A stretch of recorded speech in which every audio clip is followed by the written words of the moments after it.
যে সময় 3 থেকে 7 বছরের শিশু মেয়েরাও ধর্ষণ থেকে নিরাপদ না, সেই সময় দ্বারাও আমরা নিজেদেরকে শ্রেষ্ঠ জাতি হিসাবে দাবি করি। যে সময় ফ্রি মিক্সিং ভাবে পড়ালেখার কারণে বিভিন্ন জায়গায় শিক্ষক দ্বারা ছাত্রীরা ধর্ষিত হইতাছে, সেই সময় দ্বারাও আমরা শিক্ষার মানদণ্ড নির্ণয় করি।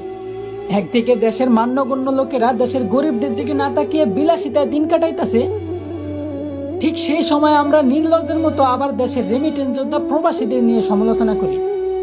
হ্যাঁ, এই সময়ও দেশের প্রধানমন্ত্রী একজন মহিলা, কিন্তু তারপরেও দেশের মা বোনদের আমরা ধর্ষণ থেকে বাঁচাতে অসক্ষমতা প্রকাশ করি।